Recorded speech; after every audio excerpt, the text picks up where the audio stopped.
adalah pengkhianat paling jorok karena mereka. Gempuran Amerika Serikat dan Israel terhadap Iran tidak hadir dari ruang hampa. Gempuran itu menjadi efektif karena retakan telah lama menganga dalam tubuh umat sendiri. Retakan yang kita ciptakan dengan tangan kita sendiri. Sebelum bom dan sanksi dijatuhkan, legitimasi Iran sudah lebih dulu dihancurkan dengan dua label yang tak henti diulang, kafir dan sesat. Bertahun-tahun energi umat habis terkuras bukan untuk membongkar struktur hegemoni global, melainkan untuk mengawasi mazhab tetangga. Mimbar-mimbar dijejali fatwa pengkafiran, media sosial dibanjiri narasi kebencian antar sesama. Sementara itu, musuh yang nyata menyaksikan seluruh pertunjukan itu tanpa perlu bersusah payah. Pengkafiran bukan sekadar kekeliruan teologis. Pengkafiran adalah senjata yang kita serahkan sendiri kepada pihak yang memang ingin memecah dan menghancurkan. Ironinya telanjang dan tidak butuh tafsir.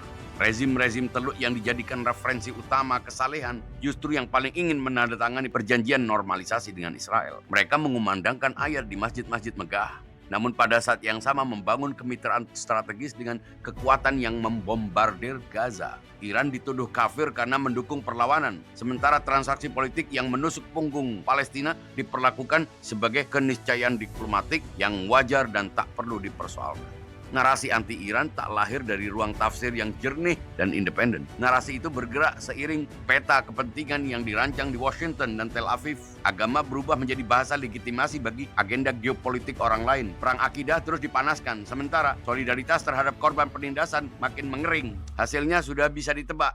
Kebencian jauh lebih mudah diarahkan kepada Iran yang berbeda mazhab daripada kepada sistem penjajahan yang setiap hari mencabut nyawa warga sipil Palestina. Energi lebih banyak dihabiskan untuk menjaga klaim kemurnian teologis daripada untuk menjaga keselamatan umat. Iran pun terkucil secara moral oleh sebagian saudaranya sendiri. Bahkan sebelum tekanan ekonomi dan ancaman militer benar-benar menghimpit, sejarah mencatat pola ini tanpa pengecualian. Perpecahan internal selalu menjadi celah bagi intervensi eksternal. Embargo bisa dihadapi dengan ketahanan, serangan militer bisa dilawan dengan strategi, tetapi delegitimasi dari dalam yang dibungkus simbol keagamaan meruntuhkan daya tahan kolektif secara perlahan, sistematis, dan hampir tak terasa. Masalah intinya sederhana, perbedaan mazhab dijadikan alasan untuk memutus persaudaraan. Khilafiyah yang mestinya menjadi ruang dialog dan kekayaan intelektual berubah menjadi permusuhan. Permusuhan mendasar yang tak bisa didamaikan. Label kafir dilontarkan dengan ringan dan tanpa beban. Lalu ada keheranan ketika Amerika dan Israel yang dengan mudah memecah belah dan menekan satu persatu.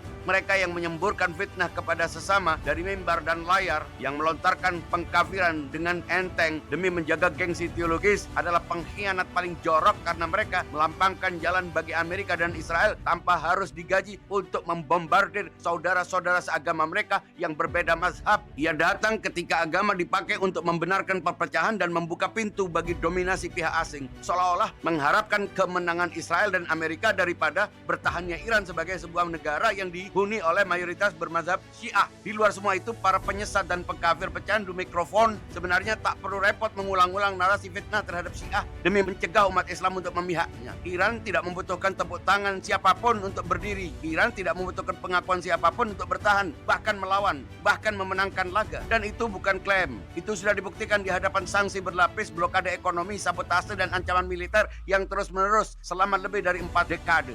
Yang memalukan bukan Iran yang dikucilkan. Yang memalukan adalah mereka yang mengira pengkafiran mereka itu, bahwa fatwa-fatwa dari mimbar dan jempol-jempol di layar kaca itu benar-benar menentukan nasib sebuah bangsa. Iran telah lama melampaui kebutuhan akan validasi. Didukung atau tidak didukung, Iran akan melawan Amerika, akan melawan Israel. Bersama atau tidak bersama, umat seagama atau semazhab. Iran sedang berbicara tentang eksistensinya negara sendiri. Mau bergabung dengan Iran silakan, tidak bergabung, Iran tidak meminta bantuan. Refresh your mind, join Diagnosa Logika. Share knowledge ini.